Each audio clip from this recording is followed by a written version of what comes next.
আজকে অনেক সকাল সকাল ঘুম থেকে উঠে পড়েছি। বাইরে বেরিয়ে দেখি পরিবেশটা একদম শান্ত, রাস্তাঘাট একদম পুরো ফাঁকা, কেউ নেই এত সকালে। আজকে আকাশটা একটু মেঘলা ছিল, রোদটা এখনো ওঠেনি। আর সত্যি বলতে কি আমি চাইও না যে রোদটা এত তাড়াতাড়ি উঠে যাক। আকাশটা সারাদিন এরকম মেঘলা থাকলে তাও গরমের হাত থেকে একটু বাঁচা যাবে। বাড়ির সামনে জমির গাছগুলো হাওয়ায় আস্তে আস্তে নড়ছিল। পুরো পরিবেশটা এতটাই সুন্দর লাগছিল, মনে হচ্ছিল যে কিছুক্ষণ দাঁড়িয়ে দাঁড়িয়ে দেখি। তারপর হাঁটতে হাঁটতে একটু সামনের দিকে গেলাম। কোথাও যেতে যেতে রাস্তার দুপাশের গাছপালাগুলো দেখতে আমার খুবই ভালো লাগে। সকালবেলায় তো গ্রামের পরিবেশটা খুব সুন্দর হয়, সেটা তো তোমরা সকলেই জানো। যেতে যেতে চারপাশের ছোট ছোট মুহূর্তগুলো ক্যামেরায় ক্যাপচার করছিলাম। তারপর অবশেষে আমরা বাজারে পৌঁছালাম।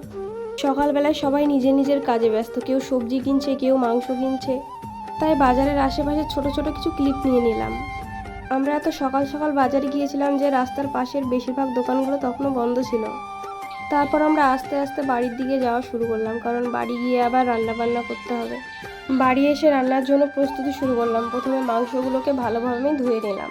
আর রান্না করার জন্য যে যে জিনিসগুলো আমার দরকার ছিল সেগুলো আমি আগে থেকে কেটে ধুয়ে প্লেটে সুন্দর করে সাজিয়ে রেখে দিয়েছিলাম। আমার রান্নার জন্য যা যা লাগবে সব কিছুই প্রায় রেডি করে নিয়েছি, তাই রান্নাটা এবার বসিয়ে দিলাম। আর রান্নাটা প্রায় শেষের দিকে চলে এসছে। আর এভাবেই কেটে গেল আমার আজকের সকালটা। আবার দেখা হবে নেক্সট ব্লগে।